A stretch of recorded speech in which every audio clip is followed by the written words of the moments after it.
ओम श्री भुवनेश्वरी नमः। ओम श्री भुवनेश्वरी नमः। ओम गुरुर्ब्रह्मा गुरुर्विष्णु गुरुर्देवो महेश्वरा गुरु साक्षात् परम ब्रह्म तस्मै श्री गुरुवे नमः। ओम श्री महासरस्वती श्री महागायत्री श्री महालक्ष्मी श्री महादेवी नमः। ओम श्री महावैष्णो नमः। ओम श्री महावैष्णो नमः। श्री भारत माता की जय हो जय हो जय हो। श्री भारत माता की जय हो जय हो जय हो। उनके विशाल नभ में सुख शूर का उदय हो। वंदे मातरम वंदे मातरम। इस प्रकार हम सबसे पहले परम पूजनीय श्री भुवनेश्वरी माता, जो कि सृष्टि की प्रथम नारी है, प्रथम देवी है, प्रथम भगवती है, प्रथम सृष्टि रचयित्री है, प्रथम सृष्टि की आचार्या हैं और सृष्टि की प्रथम कवयित्री हैं। और परम पूजनीय भगवान श्री ब्रह्मा जी, श्री विष्णु जी, श्री शिव जी, जो कि परम पूजनीय श्री भुवनेश्वरी माता के क्रमशः तीनों सुपुत्र हैं, जो कि संसार की रचना करने वाले, संसार को श्री वेद शास्त्र का ज्ञान देने वाले, संसार का पालन पोषण करने वाले और संसार को शक्ति मुक्ति भुक्ति प्रदान करने वाले हैं। उनको तथा परम पूजनीय श्री महासरस्वती माता, श्री महागायत्री माता, श्री महालक्ष्मी माता, श्री महादेवी माता, जो कि अर्थात परम पूजनीय श्री महावैष्णो माता, जो कि संसार की रचना करने वाली हैं, संसार को श्री वेद शास्त्र ज्ञान देने वाली हैं, संसार का पालन पोषण करने वाली हैं और संसार को शक्ति भुक्ति मुक्ति प्रदान करने वाली हैं, अर्थात श्री महावैष्णो मैया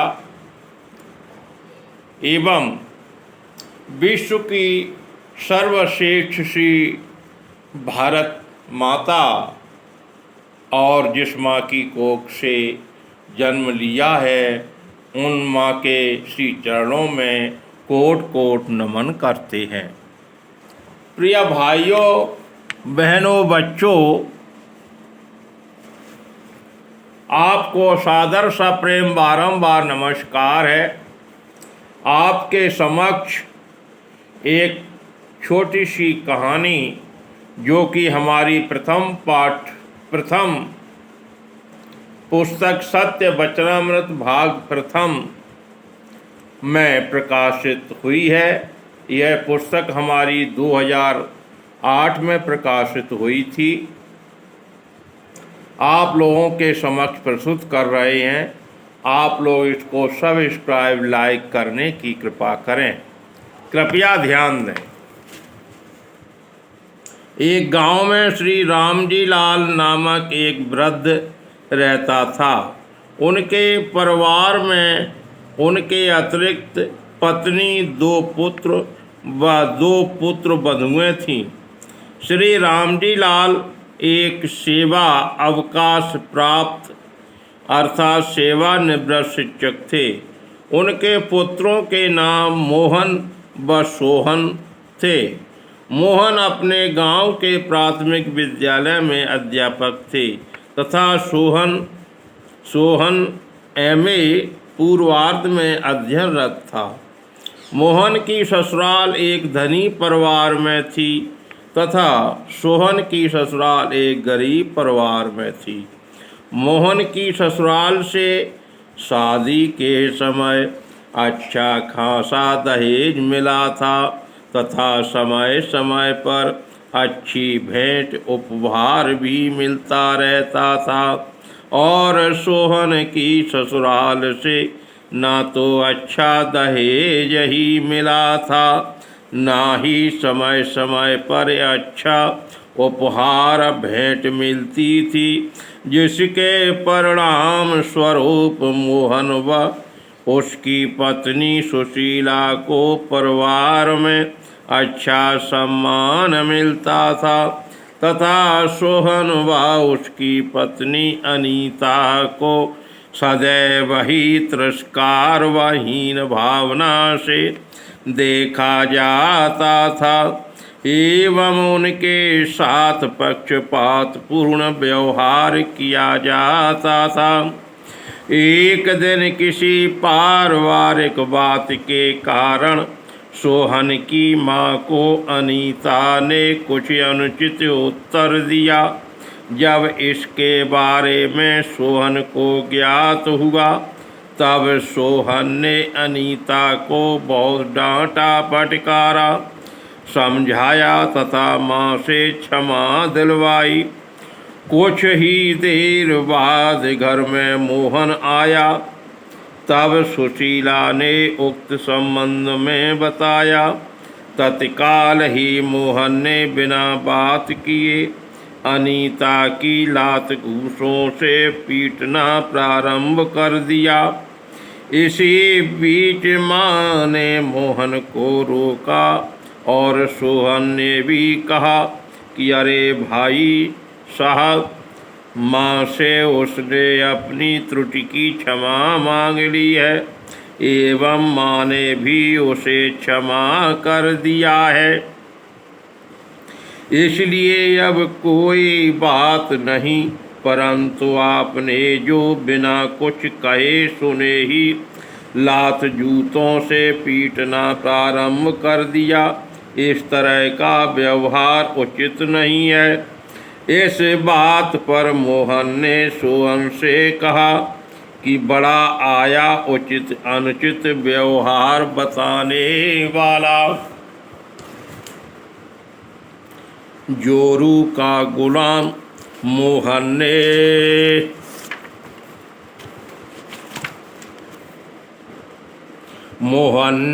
ये अभद्र गालियों के साथ सोहन को भी लात जूतों से पीटना प्रारंभ कर दिया। कुछ क्षण बाद पिताजी के आने पर झगड़ा किसी प्रकार से शांत हो गया। एक लंबा समय सोहन की सहनशीलता से कुछ शांत पूर्वक व्यतीत हुआ।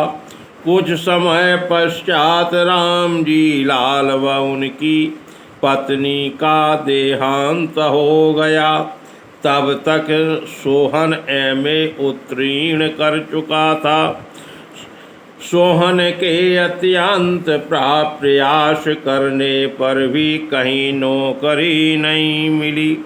एक बार अनीता जब अपने मायके गई तो मोहन व सुशीला ने सोहन को मारने का षड्यंत्र रचा, जिससे सारी जायदाद का स्वयं मालिक बन जाए।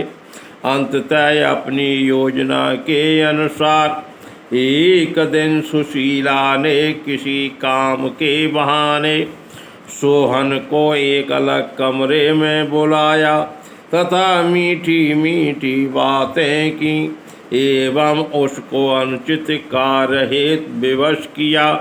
जब सोहन किसी भी तरह से तैयार नहीं हुआ तो सुशीला ने सोहन पर शील भंग करने का आरोप लगाकर जोर शोर से चिल्लाना शुरू कर दिया, जबकि सोहन ने ऐसा कुछ नहीं किया था।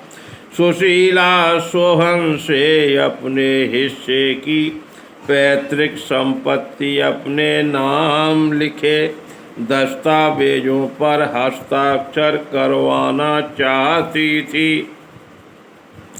इस शोरगुल को सुनकर मोहन व अन्य पड़ोस के व्यक्ति एकत्रित हो गए। सोहन के अत्यंत मनाही करने पर भी मोहन ने अपने मित्र साथियों के सहयोग से उसको मार मार कर गिरा दिया तथा मरा समझकर पास के ही एक खंडर में डाल दिया। जब इस घटना की जानकारी सोहन के घनिष्ठ 2 मित्रों को मिली तो उन्होंने तत्काल सोहन को ढूंढकर पास के शहर में एक अस्पताल ले जाकर भर्ती कराया तथा उसकी पत्नी अनीता व उसके ससुराल वालों को सूचना भेज दी, जिससे उसकी पत्नी व ससुराल के सदस्य आ गए। ईश्वर की असीम दया से, ईश्वर की असीम कृपा से 1 माह बाद सोहन पूर्णतः स्वस्थ हो गया तथा उसकी छुट्टी हो गई थी। जाको राखे साइया मार सके न कोई, यह कहावत यहाँ पूर्ण रूपेण सिद्ध हुई। अस्पताल से आने के उपरांत वह अपनी ससुराल में रहने लगा। सोहन के अत्यंत प्रयास करने के फलता भगवान की कृपा से एक महाविद्यालय में व्याख्याता के पद पर नौकरी मिल गई, इसलिए वह अच्छी तरह से रहने लगा तथा उसके दिन सुख शांति से व्यतीत होने लगे। लगभग 5 वर्ष बाद तक 2 पुत्रों का पिता भी बन चुका था, जबकि मोहन के कोई संतान नहीं हुई थी। आगे जब मोहन सेवानिवृत्त हुए तब उसकी जमा धन राशि भी शासन की ओर से मिल गई थी। तब तक सोहन के दोनों पुत्र पढ़कर अच्छी नौकरी पा चुके थे और सोहन भी कुछ वर्षों पश्चात सेवानिवृत्त हो चुके थे। कुछ ही समय बाद एक दिन मोहन के घर में चोर घुस आए। उन्होंने दोनों की अच्छी तरह मार पीट कर अर्थात मरा समझकर छोड़ सारा माल लेकर भाग गए। प्रातः काल ही जब पड़ोस व ग्रामवासियों को ज्ञात हुआ तब कुछ व्यक्तियों ने कहा कि अच्छा हुआ उन्होंने भी बेचारे अनुज सोहन को इसी भांति मारा था, जबकि वह निर्दोष सुशील सज्जन सहनशील योग्य व्यक्ति था। कुछ लोगों ने कहा कि जो उन्होंने किया था उसका फल मिल गया, परंतु अब किसी तरह से मानवता के नाते बचाया जाना चाहिए। कुछ व्यक्तियों ने दोनों को ले जाकर उसी अस्पताल में भर्ती करा दिया और सोहन को भी सूचना भेज दी। सोहन जानकारी मिलते ही अनीता सहित तत्काल अस्पताल पहुंच गया सोहन के अच्छे से अच्छे उपचार करवाने तथा हर प्रकार से बचाने का प्रयास करने के कारण दोनों मौत के मुख से बाहर निकल आए। लगभग 1.5 माह पश्चात अस्पताल से छुट्टी हो गई। मोहन व सुशीला अपने किए हुए पूर्व के कुकृत्यों का फपक रोते हुए आंसू बहाने लगे और प्रायश्चित करते हुए सोहन व अनीता के पैरों में गिर पड़े और कहने लगे, भैया मुझे